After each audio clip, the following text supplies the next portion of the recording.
আমি একজন নিউ মম। আমি আমার অভিজ্ঞতা থেকে কিছু কথা তোমাদের জন্য শেয়ার করব, আশা করি তোমাদের খুব কাজে লাগবে। তো বেবিদের গায়ের রং নিয়ে আমরা খুব চিন্তিত হয়ে পড়ি নতুন মারা।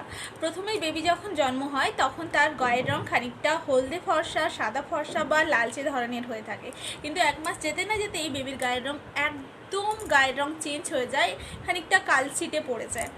এটা বলা হয়ে থাকে যে বেবি যখন গর্ভে থাকে তখন একটা ওয়াটার ব্যাগের মধ্যে থাকে, তাই বেরোনোর সঙ্গে সঙ্গে গায়ের রং একদম সাদা বা লালচে ধরনের হয়ে থাকে। কিন্তু যখন ওরা বাতাসের সংস্পর্শে আসে তখন কিছুটা গায়ের রং চেঞ্জ হয়ে যায়। এটা নিয়ে চিন্তা করার কোনো ব্যাপার নয়। তোমরা সাধারণত জেনেই থাকবে যে বাবা মার গায়ের রং যাই হয় বেবির গায়ের রং তাই হয়ে থাকে। তো বাবা কেন, ফ্যামিলিতে যে কোনো মেম্বারের মতো গায়ের রং বেবিদের আসতেই পারে, এই নয় তুমি সাদা ফর্সা তাই জন্য বেবির গায়ের রং সাদা ফর্সাই হবে, বা বাবা কালো বা বাবা ফর্সা তাই জন্য বেবির গায়ের রং ফর্সা বা কালো হবে, এমন নয়। দাদু ঠাম্মার উপরও ডিপেন্ড করছে বেবির গায়ের রং কী হতে পারে। তো এই নিয়ে চিন্তা করার কোনো বিষয় নয়।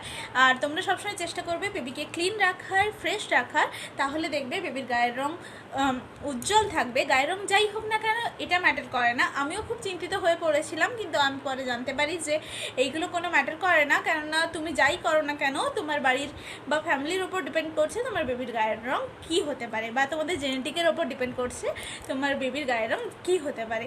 এটা কিছুটা লাইট হতে পারে, কিছুটা ডার্ক হতে পারে। তো তোমরা সবসময় চেষ্টা করবে বেবিকে লোশন ক্রিম ইউজ করার। হ্যাঁ, কিন্তু বেবিদের সবসময় চেষ্টা করবে বাইরে বেরোনোর সময় রোদ থেকে বাঁচানোর, আর কড়া রোদে কখনোই বেবিকে দেবে না।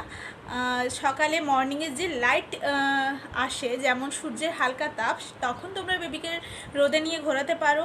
আইদার বিকেলের যে হালকা রোদ থাকে তখন বেবিকে নিয়ে ঘোরাতে পারো।